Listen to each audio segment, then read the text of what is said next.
Welcome to the deep dive. Today, we're diving deep into something I think we all struggle with, at some point. What happens when you stop caring what other people think?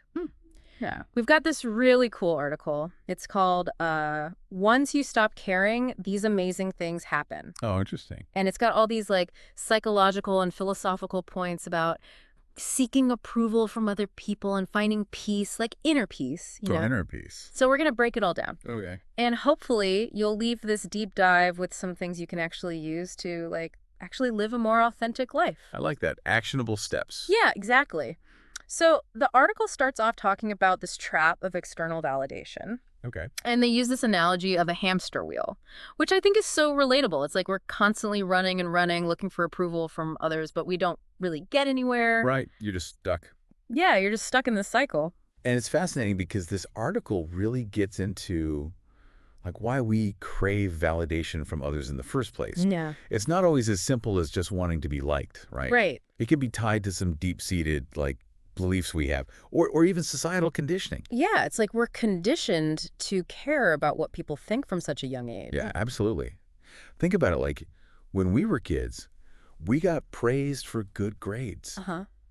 We were encouraged to fit in with the other kids. Yeah. And rewarded for doing what we were told, conforming. Yeah, and I've definitely noticed this in my own life, like sometimes I catch myself making a decision based on what I think other people will approve of rather than what really feels right for me. That's such a crucial point, isn't it? Yeah. I mean, this whole idea that depending on what other people think can really prevent us from making authentic choices. Yeah. And living a life that's, true to ourselves. Yeah, it can affect everything, our self-esteem, our relationships, even what we choose to do for work. Totally. And it's interesting because the article makes this point that external validation, it's so fleeting, Yeah. It's like 1 minute you're on top of the world. Mm-hmm. You get a compliment or you get a promotion. Yeah. And then the next minute you're feeling insecure because somebody said something about your outfit or you didn't get enough likes on your latest post. It's such a roller coaster. It is a total emotional roller coaster. Yeah. And exhausting, right? Yeah. So the article contrasts this with internal validation, Okay. which is all about having a feeling of worth that comes from inside you, Yeah. not from what's happening around you or what people are saying. So it's like finding that solid ground, that stable place within yourself Exactly. instead of needing other people to prop you up. Yeah. And the article suggests one of the best ways to build that internal validation is through self-reflection, really taking the time to get to know yourself, what you value, what you believe in, Yeah. your passions, your dreams. It's like hitting pause on that hamster wheel and finally stepping off to see what's really there, what matters to you. Exactly. And that process of self-discovery, Yeah. it can be incredibly empowering. The article even mentions you might even uncover some hidden talents Oh, wow. or passions you didn't even know you had Yeah. because you were so busy trying to please everybody else. I love that, a whole other side of you waiting to be discovered. Yeah. Once you let go of needing that approval. But the article also says, this whole self-reflection thing, it can be kind of tough. Yeah, for sure. It can be uncomfortable, Yeah. to face parts of yourself you've been avoiding or to really question those beliefs you've held for so long. Right. It's like peeling back layers of an onion. Right. Sometimes it can sting a little. Yeah. And that's where that part about questioning where our beliefs come from really hits home. How many of our opinions are really ours? And how many are just, things we picked up from our families, our culture, society in general? It's such a powerful question to ask yourself Mm-hmm. because it can help you figure out which beliefs are actually helping you Yeah. and which ones might be holding you back from being your true self. It's like going through your mental furniture Okay. and realizing you've got some outdated pieces that don't fit your style anymore. I like that. Or your values. And once you get rid of that old furniture, you can make space for new ideas and perspectives. Exactly. And that's where the whole idea of detaching from societal expectations comes in. The article suggests that to be truly authentic, Yeah. we often need to challenge those norms and expectations that don't really align with who we are. And that can be pretty daunting, especially if you're a total people pleaser. Yeah. Or if you're worried about what other people will think. It definitely takes courage to step outside those boxes society puts us in. But the article really highlights how rewarding it can be Okay. you know, Yeah, yeah. to create your own unique path and live a life that's true to you, not what everybody expects. So it sounds like the first step is to really get to know yourself through self-reflection, Mm. questioning your beliefs, Yeah. and figuring out how those societal expectations might be, like Right. influencing your choices. But how do we actually start doing this? Like, what are some tangible things we can do to build that inner sense of approval and start living more authentically? Ooh, great question. And that's exactly what we're going to dig into in part 2 of this deep dive. We'll be looking at some practical strategies and techniques, stuff you can actually use to strengthen that self-approval muscle Awesome. and start living a life that's more aligned with your true self. Welcome back to the deep dive. So in part one, we kind of dug into that trap of external validation and how it can really like hold us back from, being our true selves. Right. We talked about self-reflection, questioning those beliefs we hold, and really looking at how societal expectations can shape our choices. But now I want to get practical. Okay, yeah. The article, it gives us some real tools we can use to cultivate that self-approval and start living more authentically. What are some of those tools? Well, one that really stands out is mindfulness. Okay. The article describes it as a way to become more aware of our thoughts and feelings, but without judging them. So how does mindfulness actually help us like break free from needing that validation from other people? It's like it creates this space between our thoughts and how we react to them. Okay. You see, when we're constantly looking for approval, we're often just reacting to what other people think and say Right. without even realizing it. Yeah. But mindfulness helps us step back, observe those thoughts and feelings, Uh, and then choose how we want to respond instead of just reacting automatically. so it's about noticing those automatic reactions we have, like feeling deflated when someone criticizes us, Right. or getting that, rush of excitement when someone praises us. And then instead of letting those reactions control us, we can like choose a different way to respond. Yeah, exactly. And the article, it gives this really simple suggestion to practice mindfulness. Just pay attention to your breath. Oh, okay. Notice that sensation as you breathe in and out. And when your mind wanders, just gently bring it back to your breath. It sounds so simple, but I bet it's actually pretty hard to do. It definitely takes practice. Yeah. Our minds are so busy, right? But even just a few minutes of that mindful breathing each day, it can make a difference. Okay. And then as you get more comfortable, you can start applying it to other areas of your life. Like what? What's an example? Okay, so let's say you're at work and your boss gives you some feedback on a project that isn't so positive. Uh-huh. Instead of immediately getting defensive or feeling discouraged, Yeah. you could take a few of those mindful breaths, Yeah. acknowledge, those feelings of disappointment or frustration, Mm. and then choose to respond calmly and in a collected way. That makes sense. It's like you're hitting that pause button between the criticism Right. and your reaction to it. Right. And in that pause, you can decide how you want to respond instead of just going with your gut. Exactly. And as you practice mindfulness more and more, you'll start to notice you have more control over your thoughts and your emotions. Okay. You'll be less likely to get swept up in needing that external validation. Yeah. And you'll feel more grounded in who you are. So mindfulness is one tool. What else does this article suggest? Another powerful tool is self-compassion.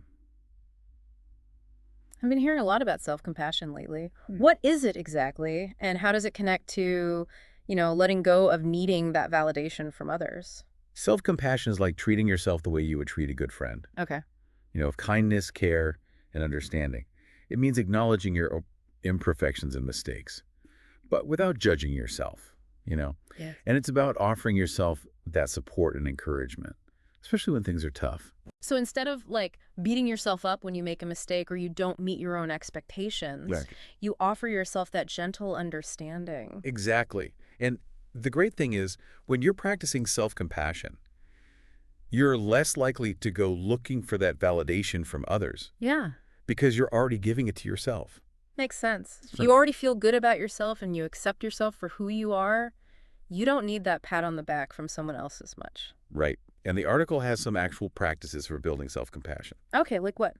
One is really simple. Just talk to yourself the way you talk to a friend who's having a hard time. Oh, okay. So instead of saying, ugh, I'm such an idiot, I can't believe I did that, you might say, hey, it's okay. Everyone messes up. What can I learn from this? I like that.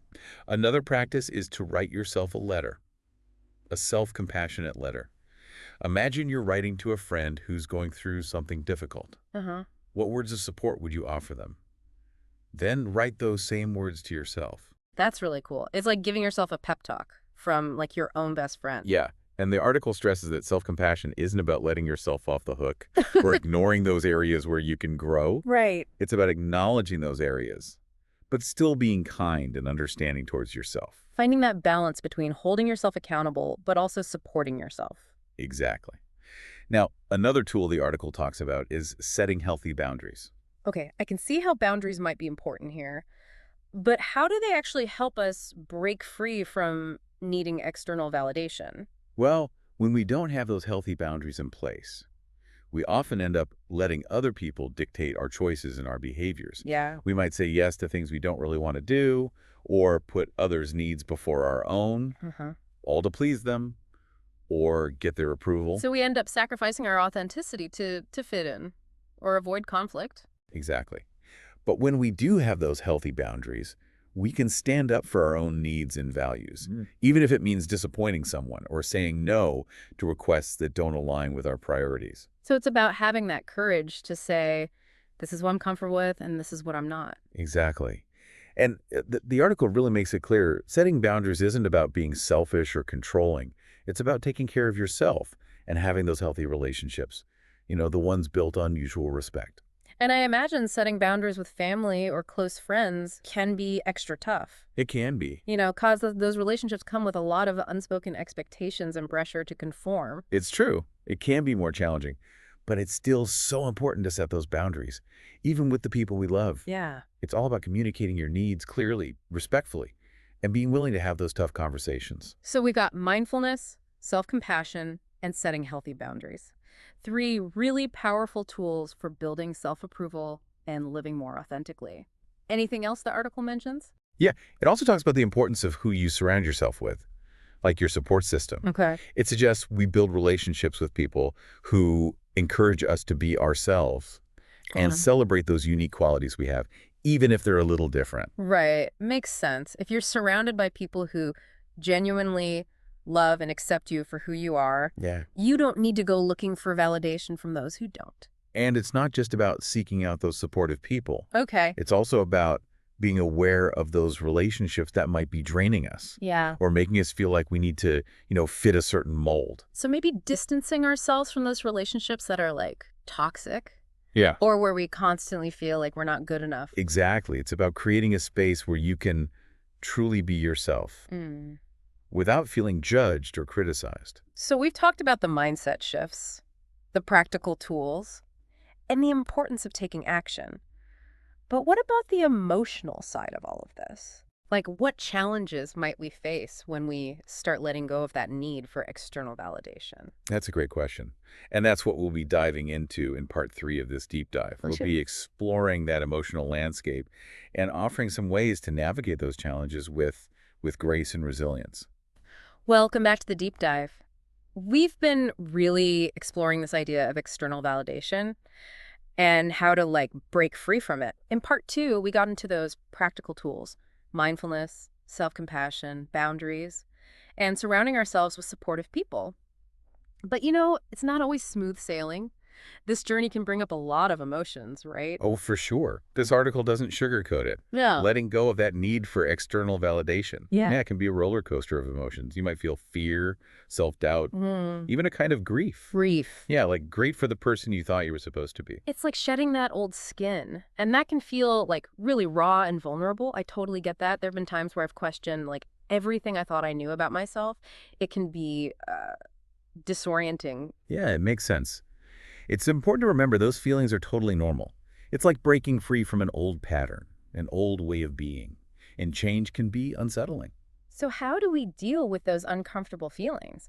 How do we stay on track when things get tough? The article comes back to this idea of self-compassion, being kind to yourself, patient, recognizing that it's a journey, not a destination. Yeah, it's like learning a new language. You're not going to be fluent overnight. It takes time and practice to get comfortable with this new way of being. Exactly. And just like any new skill, there will be times you stumble or fall back into those old habits. The key is to be gentle with yourself and not give up. So it's okay to have those moments of self-doubt or feel that pull to get approval from others. It doesn't mean we're failing, just means we're human. Exactly. And the more we practice these new skills, mindfulness, self-compassion, boundaries, the easier it becomes to handle those emotional bumps in the road. Now, the article also mentions how this change in our mindset can affect our relationships. I'm curious about that. Well, when you're not constantly looking for validation from others, your relationships tend to become, well, more authentic, Hmm. more fulfilling. Yeah, I can see that. When you're not trying to please everyone or, fit into their mold, Yeah. you gotta just be yourself. Exactly. And that authenticity creates space for deeper connections, Right. more genuine connections. Because the people who are meant to be in your life, they'll love and appreciate you for who you are, not who you're pretending to be. Exactly. And this shift can be especially powerful in like romantic relationships. Oh, okay. When you're secure in yourself, you're not depending on your partner to validate you or complete you. Yeah. You're looking for someone who compliments you, Yeah. celebrates your individuality. It's like two whole individuals coming together, each Yes. bringing their own strengths and perspectives. Exactly. And that creates a much healthier foundation for a relationship, more sustainable Mm. for love and intimacy. The article also talks about family relationships, which can be, well, a bit trickier sometimes. There's often all these unspoken expectations and pressure to conform. Family dynamics can be complex, but when Okay. you start living authentically, you might find those relationships, they either change for the better, become more supportive, or you naturally connect with people who get you, who resonate with your true self. You create your own chosen family. So it's not always about cutting people out. It's about changing the dynamic Exactly. to one that feels, more real, more aligned with your values. And yeah, it might involve some tough conversations, setting boundaries like we talked about. Yeah. But ultimately, it's about having relationships that actually support your growth and well-being. Okay, so to wrap up this deep dive, what's the one big takeaway our listeners should remember about this whole idea of freedom from external validation? I think the most important thing is true freedom. It comes from inside you. It's not about what other people think. It's about how you feel about yourself, embracing those quirks, your flaws, your unique way of seeing the world, and having the courage to share that with everyone. It's about knowing you are enough, just as you are. And your worth comes from within, not from someone else's approval or validation. The article ends with a really thought-provoking question. I think it's worth thinking about.